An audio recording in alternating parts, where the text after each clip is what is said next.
പടത്തിൻ്റെ ക്ലൈമാക്സിൽ ഒരു സീനുണ്ട്. ഒരു 250-300 ഗ്രാമവാസികൾ ബസൂക്കാൻ പിടിച്ചുകൊണ്ട് നിൽക്കുകയാണ്. എന്നിട്ട് ഇവർ മെല്ലെ മെല്ലെ ചിരിക്കാൻ തുടങ്ങും. ഈ ചിരി പൊട്ടിച്ചിരിയായി മാറും. എല്ലാവരും ചിരിക്കുകയാണ്. ഒരു 2-2.5 മിനിറ്റിൻ്റെ ഷോട്ടാണ്. ക്യാമറ പാൻ ആയിക്കൊണ്ടിരിക്കുകയാണ്. പൊട്ടിച്ചിരി. ഇത് കണ്ടുകൊണ്ടിരുന്നപ്പോഴാണ് എനിക്ക് മനസ്സിലായത് ഇവരെല്ലാം കൂടെ നമ്മുടെ മേലെ ചിരിക്കുകയാണ്. The people behind this film are ലാഫിങ് അറ്റ് ദി ഓഡിയൻസ് മാൻ. ഇത്ര പടം നിങ്ങൾ കണ്ട് 3 മണിക്കൂർ നിങ്ങൾ വേസ്റ്റ് ആക്കി കളഞ്ഞല്ലോ പൊട്ടന്മാരെ എന്ന് പറഞ്ഞ് നമ്മുടെ മേലെ ചിരിക്കുകയാണ് ഇവരെല്ലാവരും. What is up guys? You are already watching Cinema is Life. ഇന്ന് ഞാൻ റിവ്യൂ ചെയ്യാൻ പോകുന്ന the much awaited Tamil film Retro starring Suriya, directed by Karthik Subbaraj. Kanguva എന്ന് പറഞ്ഞ അപരാധ പൊട്ടപ്പടത്തിൻ്റെ ശേഷം Suriya is sort of making a comeback in a retro styled film. പടത്തിന് നല്ല ഹൈപ്പ് ഉണ്ടായിരുന്നു. പടത്തിൻ്റെ ടീസറും കട്ട്സും എല്ലാം ഇറങ്ങിയപ്പോഴത്തേക്ക് സൂര്യയുടെ ലുക്കൊക്കെ കണ്ട്, പടത്തിൻ്റെ മാസ് കണ്ട്, tag line love laughter war ഇതെല്ലാം കണ്ട് we are expecting a very good sort of a comeback vehicle for Suriya. The film stars Suriya and Pooja Hegde in lead roles. പക്ഷേ ഇവരുടെ കൂടെ സപ്പോർട്ടിംഗ് ആക്ടേഴ്സ് മെജോറിറ്റി നമ്മുടെ മലയാളം ഇൻഡസ്ട്രിയുടെ ആക്ടേഴ്സാണ്. ജയറാമേട്ടനുണ്ട്, ജോജു ജോർജ് ഉണ്ട്, സുജിത് ശങ്കർ മഹേഷിൻ്റെ പ്രതികാരത്തിൻ്റെ വില്ലൻ പുള്ളിയുണ്ട്, പിന്നെ ആക്ട്രസസ് ആയിട്ട് സ്വസികയുണ്ട്, ദാരിദ്ര്യം queen of Malayalam cinema Ramya Suresh ഉണ്ട്. ഏത് പടത്തിൽ നോക്കിയാലും പുള്ളിക്കാരി ദാരിദ്ര്യം നിറഞ്ഞ റോളുകൾ മാത്രമേ ചെയ്യത്തുള്ളൂ. പുള്ളിക്കാരി സ്പെഷ്യലിസ്റ്റ്. ഈ പടത്തിൻ്റെ അകത്തും അത് തന്നെ. ഞാൻ താമസിക്കുന്ന സിറ്റിയിൽ ഈ പടത്തിൻ്റെ ആദ്യത്തെ തമിഴ് ഷോ വൈകിട്ട് 7 മണിക്കാണ്. അപ്പോൾ അത് കാരണം രാവിലെ മുതൽ ഞാൻ ഈ യൂട്യൂബിൽ ഇറങ്ങിയ തിയേറ്റർ റിയാക്ഷൻസും പിന്നെ യൂട്യൂബേഴ്സിൻ്റെ റിവ്യൂവും ഇതെല്ലാം ഞാൻ കണ്ടായിരുന്നു. ഇവരെല്ലാവരും കൂടെ ലെഫ്റ്റ് ആൻഡ് റൈറ്റ് ഈ പടത്തിനെ പൊരിക്കുവാണ്. ഉഴുത്ത തെറിയാണ് വിളിക്കുന്നത്. ഒരാൾ പോലും ഈ പടത്തിനെക്കുറിച്ച് നല്ലത് പറഞ്ഞ് ഞാൻ കേട്ടിട്ടില്ല. Either it's average or the majority are saying that it's really bad, it's pathetic. അപ്പോൾ ഇതെല്ലാം കണ്ട് ഞാൻ ഒത്തിരി കൺഫ്യൂസായി. പക്ഷെങ്കിൽ പടം കണ്ടു കഴിഞ്ഞ് എൻ്റെ അഭിപ്രായം എന്താണെന്ന് വെച്ചാൽ this movie had a really good first half. A well grounded gangster drama based first half. ഇതിൻ്റെ അകത്ത് റൊമാൻസ് ഉണ്ട്, ഗാങ്സ്റ്റർ ആംഗിളുണ്ട്, ഫാമിലി ആംഗിളുണ്ട്. ഇതെല്ലാം കണ്ടപ്പോഴത്തേക്ക് by the end of the first half ഞാൻ ചിന്തിക്കുമായിരുന്നു, ഈ റിവ്യൂ തന്നമാരെല്ലാം എന്തോ ഊളന്മാരാണോ, ഇവരെന്ത് റിവ്യൂ ആണ് കൊടുത്തേക്കുന്നത്? Because I really like the first half. Interval പഞ്ചൊക്കെ നല്ല രസമായിരുന്നു. അതൊക്കെ കണ്ടപ്പോഴത്തേക്ക് I was eagerly waiting for what would happen in the second half. പക്ഷെങ്കിൽ പിന്നെയാണ് ഈ മൂവിയുടെ ഒരു അപരാധം എന്ന് പറഞ്ഞൊരു സെക്കൻഡ് ഹാഫ്. എൻ്റെ ദൈവമേ, ഇത്ര ഒരു ഊള സെക്കൻഡ് ഹാഫ് ഞാൻ എൻ്റെ ജീവിതത്തിൽ കണ്ടിട്ടില്ലായിരിക്കും guys. It is so stupid that it's funny. ഇത് കോമഡി മൂവി ഒന്നുമല്ല, ഇതൊരു സീരിയസ് മാസ് ആക്ഷൻ എൻ്റർടൈനിങ് മൂവിയാണ്. പക്ഷേങ്കിൽ സ്ക്രീനിൽ നടന്നുകൊണ്ടിരിക്കുന്ന കാര്യങ്ങൾ കണ്ട് ഓഡിയൻസിൽ എല്ലാവരും ചിരിക്കുവാണ്. Not because of the comedy but because of the stupidity. That's how stupid the second half of this film was. A well grounded first half but a comical second half. ചെറുപ്പം പോലെ ഗുണ്ടാജീവിതം ജീവിച്ചുകൊണ്ടിരിക്കുന്ന നമ്മുടെ ഹീറോ സൂര്യ, മറുവശത്ത് violence ഒട്ടും ഇഷ്ടപ്പെടാത്ത ഒരു പാവം love interest Pooja Hegde.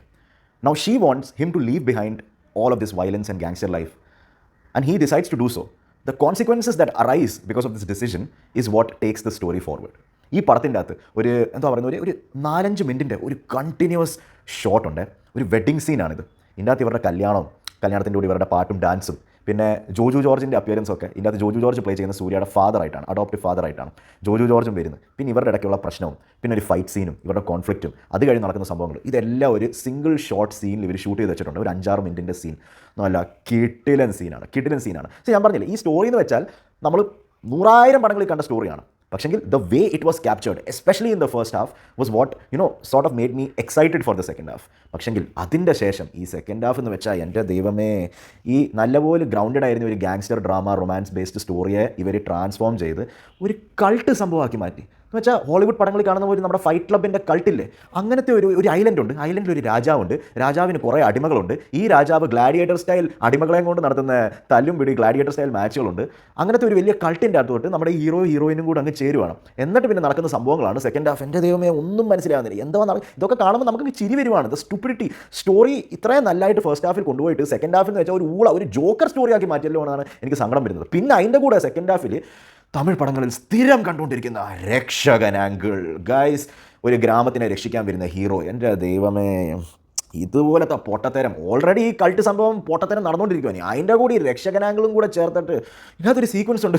സൂര്യ എന്തോ അക്വാമാനോ എൻ്റെ ദൈവമേ ഒരു തൃശൂലവും പിടിച്ചുകൊണ്ട് എന്താ സമുദ്രത്തിൽ നിൽക്കുന്ന ഒരു സീക്വൻസ്. എൻ്റെ ദൈവം, ഇതാണ് ഞാൻ പറഞ്ഞത്, stupid. The first half was really good, but the second half was so stupid that it literally just pulls down how good the first half was.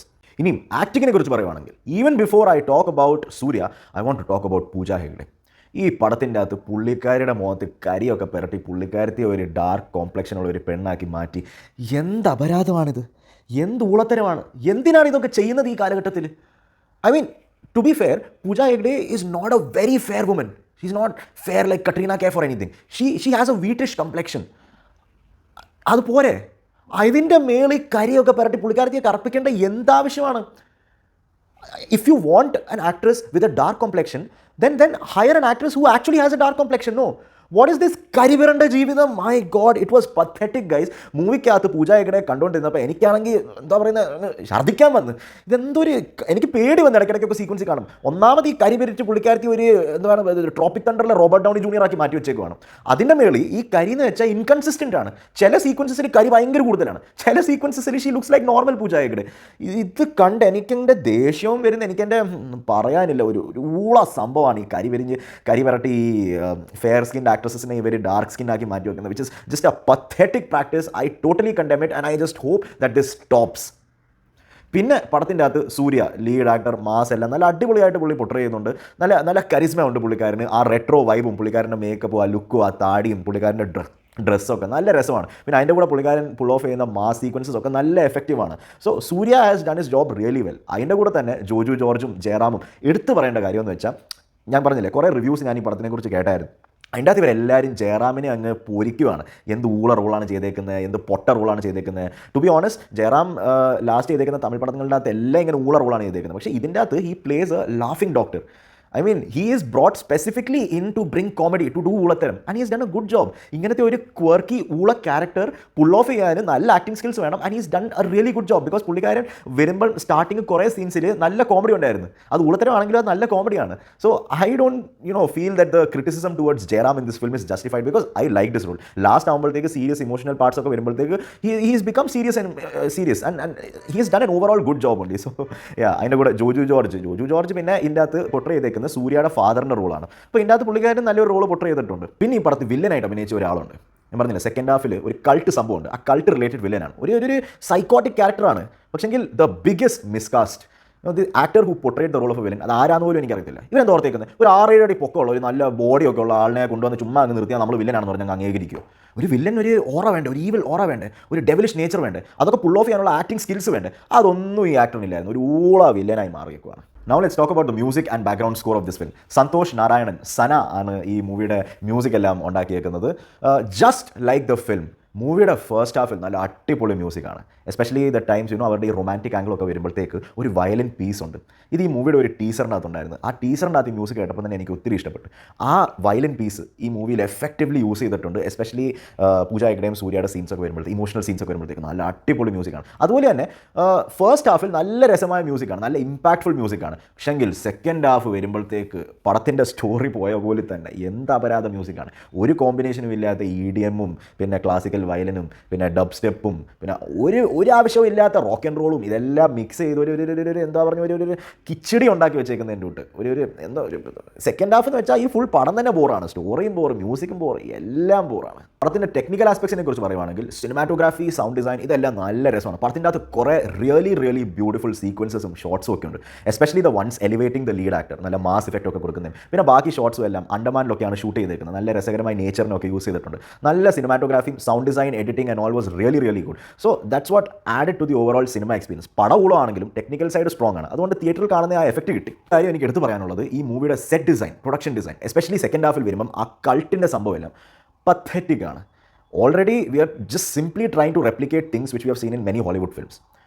അത് റെപ്ലിക്കേറ്റ് ചെയ്യുവാണെങ്കിൽ നല്ലപോലെ റെപ്ലിക്കേറ്റ് ചെയ്യണ്ടേ. ഇതൊരു ഊള സെറ്റ് വിട്ട് ഒരു കൾട്ടാണെന്ന് പറഞ്ഞ് ഊള ബാക്ക്ഗ്രൗണ്ട് ആക്ടേഴ്സിനെയും ഈ ചുമ്മാതി ഷിംലയിൽ പോകുമ്പോൾ കിട്ടുന്ന ആ കുർത്ത പോലത്തെ ഹിപ്പി ഡ്രസ്സും ഒക്കെ ഇട്ടുകൊണ്ടുള്ള ഫോറിനേഴ്സിനെ എല്ലാം കൊണ്ടുവന്ന് വെച്ചേക്കുവാണ്. ഇവർക്കൊന്നും ബാക്ക്ഗ്രൗണ്ട് ആക്ടേഴ്സ് എന്ന് വെച്ചാൽ ഈ പടത്തിൻ്റെ അകത്ത് നല്ല ഊള ബാക്ക്ഗ്രൗണ്ട് ആക്ടേഴ്സാണ്. ഒരു കാര്യത്തിനും കൊള്ളാത്ത ബാക്ക്ഗ്രൗണ്ട്, ഉള്ള ഒത്തൻറ്റിസിറ്റിയും കളയും ഇവർ. അതിൻ്റെ കൂടെ ഊള സെറ്റ് ഡിസൈൻ, ഒത്തൻറ്റിക് എന്ന് പറഞ്ഞാൽ ഒട്ടും ഒത്തൻറ്റിക് അല്ലായിരുന്നു. Specifically the cult related sequences, ബാക്കിയെല്ലാം ഓക്കെ ആയിരുന്നു. അപ്പം ഓവറോൾ റെട്രോയെക്കുറിച്ച് പറയുവാണെങ്കിൽ റിയലി ഗുഡ് ഫസ്റ്റ് ഹാഫ്. അത് സ്റ്റോറി ആയാലും ആക്ടിംഗ് ആയാലും the elements, gangster elements, romantic elements, പിന്നെ അതിൻ്റെ കൂടെ മ്യൂസിക്, ടെക്നിക്കൽ ആസ്പെക്ട്സ് ഇതെല്ലാം കൂടെ കോമ്പിനേഷൻ വരുമ്പോൾ first half was really good. Second ഹാഫിൽ ഈ പടം എന്തായി മാറുന്നത് എനിക്ക് പോലും അറിയത്തില്ല. ഒരു ഊളപ്പടം, ഒരു പൊട്ടപ്പടം.